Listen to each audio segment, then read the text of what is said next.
नमस्कार। सब्सक्राइब करें मेरे जनता जागरूकता चैनल को और नोटिफिकेशन के घंटी को बजा दें ताकि जब भी मैं वीडियो अपलोड करूं आप तक मेरी वीडियो का मैं हूं नोटिफिकेशन अक्षय साहू और आप देख रहे हैं जनता जागरूकता। जागरूकता का एक ऐसा चैनल जो आपको सच्चाई से अवगत कराए। आज बात करेंगे रुपये और डॉलर की कीमतों पर। आपको शायद मालूम होगा कि सन 1947 में 1 रुपया बराबर 1 डॉलर हुआ करता था। आज के स्थिति में 1 रुपया बराबर 75 आज के स्थिति में 1 डॉलर बराबर 75 रुपया 52 पैसा हो गया है। वहीं 1 पाउंड बराबर 93 रुपया 22 पैसा हो गया है और 1 यूरो बराबर 83 रुपया 87 पैसा हो गया है। आखिर यह किसकी वजह से होता है? क्यों लगातार रुपया गिरते जा रहा है और डॉलर और अन्य मुद्राएं लगातार बढ़ती जा रही हैं? इसका क्या कारण है? कब कब रुपये की कीमत घटा और कब कब डॉलर और अन्य मुद्राएं बढ़ी? इसके बारे में इस वीडियो में जानने का प्रयास करेंगे। क्या कारण है, इसका समाधान क्या है, इसके बारे में जानने का प्रयास करेंगे। सबसे पहले कारण को जानने का प्रयास करते हैं। आखिर लगातार रुपये की कीमत क्यों गिरती जा रही है? दोस्तों, किसी भी मुद्रा का गिरने का एक कारण होता है कि यदि जो राष्ट्र जिस मुद्रा में किसी बैंक जैसे विश्व बैंक से कर्ज लेता है तो उसकी मुद्रा कम होती जाती है और जिस मुद्रा में वह कर्ज लेता है उसकी मुद्रा बढ़ती जाती है। साथ ही जो राष्ट्र कर्ज लेता है उसको तो उसका ब्याज, उस कर्ज का ब्याज देना ही पड़ता है, लेकिन उसकी मुद्रा घटती जाती है। अब बात करेंगे कब कब भारतीय मुद्रा कम होता गया, गिरता गया, इसके बारे में। सन 1947 में जब देश आज़ाद हुआ तब 1 डॉलर बराबर 1 रुपया हुआ करता था। सरकार ने पहली बार 1991 में पहली पंचवर्षीय योजना लागू किया। उस समय देश की स्थिति को सुधारने के लिए पहली बार विश्व बैंक से कर्ज लिया। इस समय 1 डॉलर बराबर 4 रुपया 79 पैसा हुआ करता था। इस समय फिक्स एक्सचेंज सिस्टम अपनाया गया था। इसका मतलब क्या है? फिक्स एक्सचेंज सिस्टम मतलब यह होता है कि इसमें सरकार निश्चित करता है कि किसी भी मुद्रा का रुपये से किस प्रकार संदर्भ होगा। 1 डॉलर बराबर कितना रुपया होगा, 1 पाउंड बराबर कितना रुपया होगा, इसमें सरकार निश्चित करता था। जब 1962 में चाइना से युद्ध हुआ, 1965 में पाकिस्तान के साथ युद्ध हुआ, उस समय देश की स्थिति फिर दोबारा बिगड़ गया। उस समय सरकार को मजबूरन फिर देश की स्थिति को सुधारने के लिए और सुरक्षात्मक यंत्र, रक्षा सामग्री के लिए फिर विदेश से कर्जा लेना पड़ा।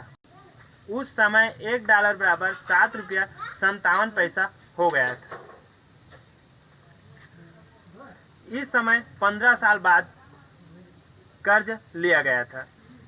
भारतीय मुद्रा को ब्रिटिश पाउंड से अलग कर दिया गया और डॉलर से डायरेक्ट कनेक्ट कर दिया गया।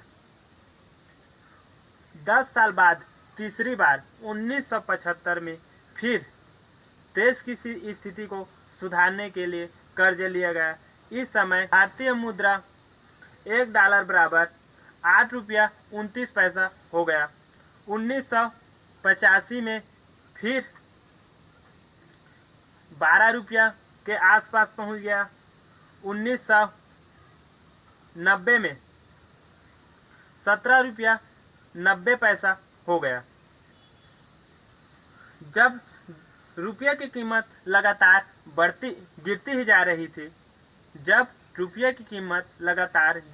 रही थी, इस समय सरकार को कुछ समझ नहीं आ रहा था, तब सरकार फिक्स एक्सचेंज सिस्टम को छोड़कर फ्लेक्सिबल एक्सचेंज सिस्टम तय कर दिया गया। इसके अनुसार बाजार निश्चित करने वाला था कि रुपये की कीमत किस प्रकार बढ़ेगा घटेगा। भारतीय रिजर्व बैंक को कुछ अधिकार दे दिया गया और $1 बराबर 31 रुपया 37 पैसा हो गया। वापस इसके बाद रुपये लगातार गिरते ही गए। पहले 15 साल 10 साल में कर्जा लिया जाने लगा था। अब की स्थिति में हर साल कर्जा लिया जाने लगा। हर साल सरकार देश की स्थिति को सुधारने के लिए कर्जे पे कर्जा लिए जाने लगा। 2010 में $1 बराबर 45 रुपया हो गया। 2013 में 63 रुपया और 2018 में 69 रुपया $1 बराबर हो गया। आज 2020 में रुपये की कीमत गिरकर 75 रुपया 52 पैसा पहुंच गया है। वहीं पाउंड में हिसाब करें तो 1 पाउंड बराबर 93 रुपया 22 पैसा हो गया है और 1 यूरो बराबर 83 रुपया 87 पैसा हो गया है। आप सोच सकते हैं कि भारतीय मुद्रा लगातार गिरती जा रही है और अन्य मुद्रा लगातार बढ़ती जा रही है। ये हो गया। अब बात करेंगे इसका समाधान क्या है। अब कैसे समाधान किया जा सकता है कि रुपये की कीमत कब सुधरेगी और सरकार इस पर क्या प्रयास कर रही है कि आखिर हम देश की प्रगति में किस प्रकार सहयोग दे सकते हैं। इस पर हम थोड़ी चर्चा और कर लेते हैं।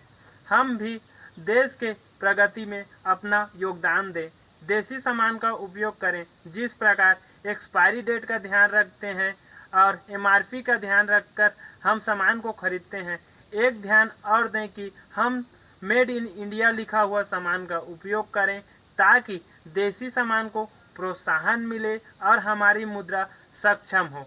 हम अपनी देश की मुद्रा को गिरने से बचा सकें।